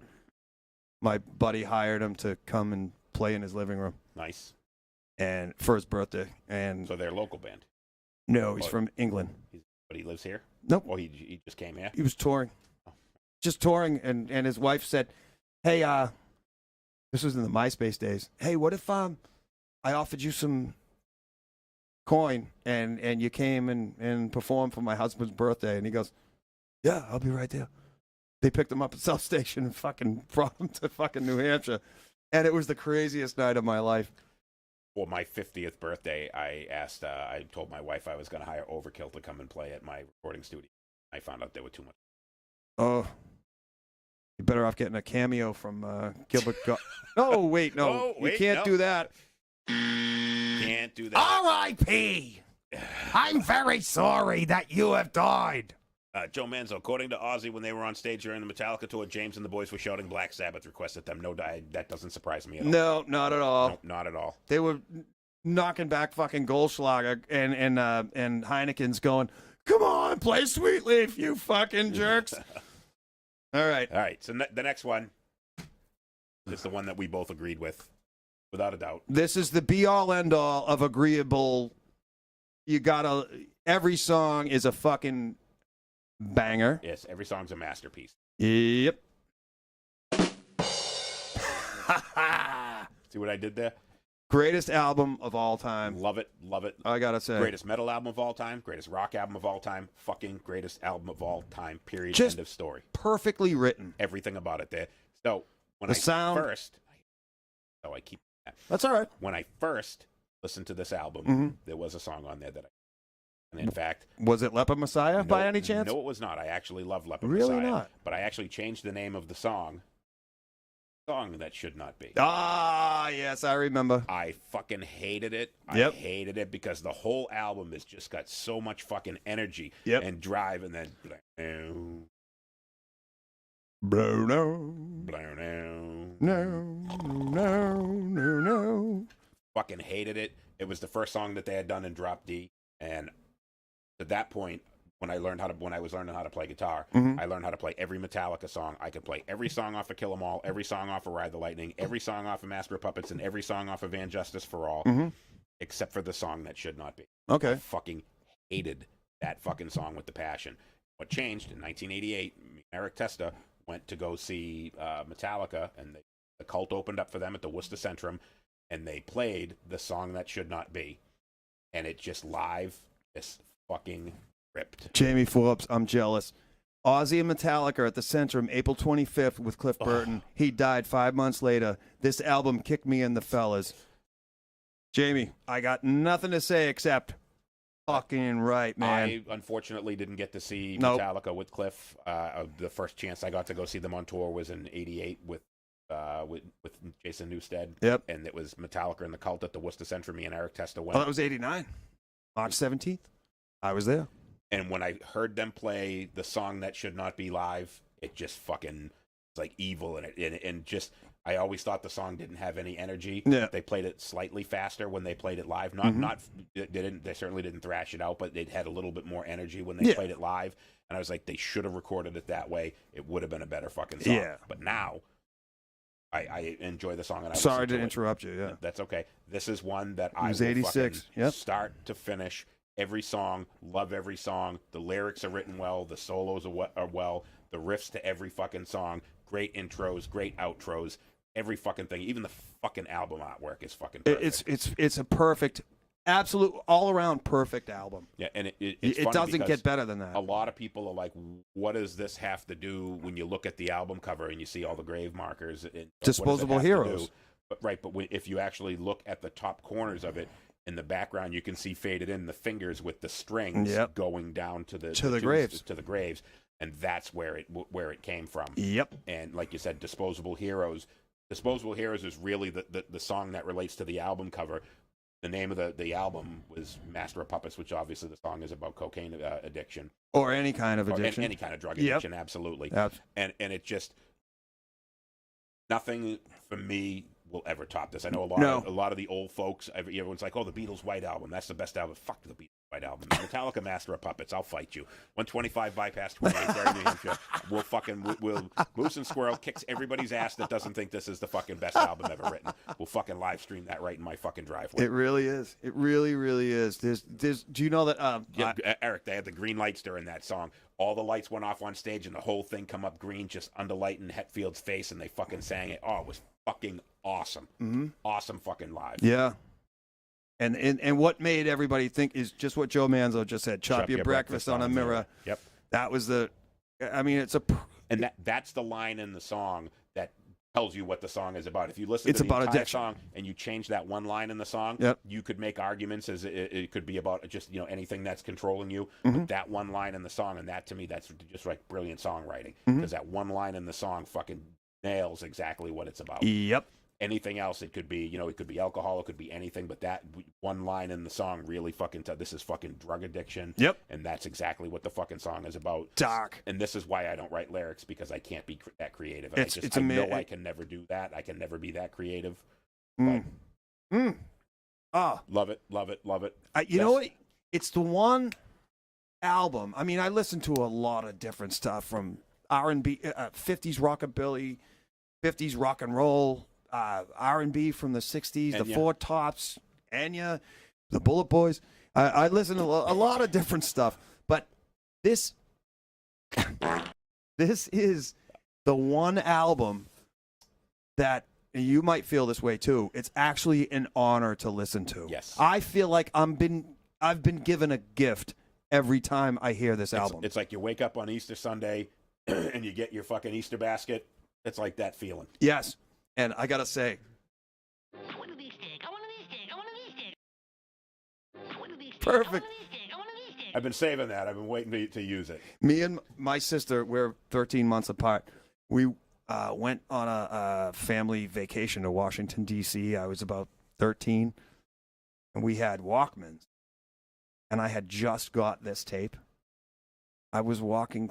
If this isn't blasphemy or whatever, I don't know. I feel even terrible saying this on the airwaves, but walking through Arlington National Cemetery, listening to Disposable Heroes. Yes. Oh, it's kind of a tribute. Was it was a tribute. It was like, all right, you didn't die for nothing. You died so that I could walk through here. You died so you could do the Moose and Squirrel show. Absolutely. But I was like, your destiny. I look at my sister, and she's listening to the same thing, and I'm like, is this wrong? She goes, no, it's not wrong. I'm like, not at all. All right. Love you, sis. All right. Best album ever. End of discussion. Thank you, everyone. What a great day. Awesome. Everybody enjoy your the rest of your Easter festivities. Easter Sunday. Yeah. We got anything else in the comments? Anybody? Oh, wait a minute. We have some breaking news. Holy hell! What do we have today? Show. Breaking news you can use while you booze. It's the same thing we had last week. We can't fucking not talk about this. Oh, how did we ever forget? We want to remind everybody, Friday, May 6th from 6 to 9, 69. Yeah, from 6 to 9 p.m. All right. Oxidize, our band, is going to be playing at the Auburn Pits in Auburn, New Hampshire. We're playing with Cozy Throne and Leo Ducharme. All right. Leo's going to open up. I'm looking forward to seeing Leo. It's a short show, so we understand if a lot of people don't want to drive up to New Hampshire, but come up for dinner. It is on a Friday. Come up and get some dinner at the Auburn Pits. Great barbecue. The show is outdoors. Dress warm. We're going on from 8-ish to 9 o'clock. It is kind of a short show. Come up here. You can come back after. You can hang out at Transgression Studios, the home of the Moose and Squirrel Show. I might take the day off the next day. You can come inside, see the bar. You can come outside and hang out in the studio. Yep. And drink some beers with us and just kind of chill and hang out. 6 to 9, Friday, May 6th at the Auburn Pits. Can't miss the show. Oh, that's going to be But we understand if you come up for dinner. Yeah. You're looking at it, you go, I'm fucking not driving to New Hampshire for an hour. Right. Don't drive to New Hampshire for an hour. Show up, leave work. Buy me a couple of beers. Go home, wash your ass, come to fucking Auburn Scratch Pits, your ass. have some fucking dinner, and then fucking get your face melted off by some fucking Metal Mayhem with fucking OxyClean.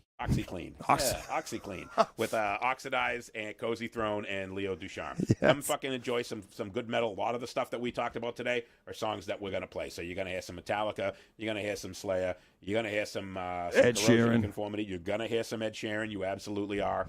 You're going to hear a lot of good shit. You're going to hear some Iron Maiden. Yeah, we'll come up and we will entertain you for a while, and you can buy us beers. Absolutely. So it's gonna definitely be a fun time. fucking show. Joe Manzo, hey, thank you everybody for joining us. Happy Easter to everybody. Appreciate you all fucking joining. Remember, the freaks don't die. They only smell that way. I don't have a button for this one yet. Hey.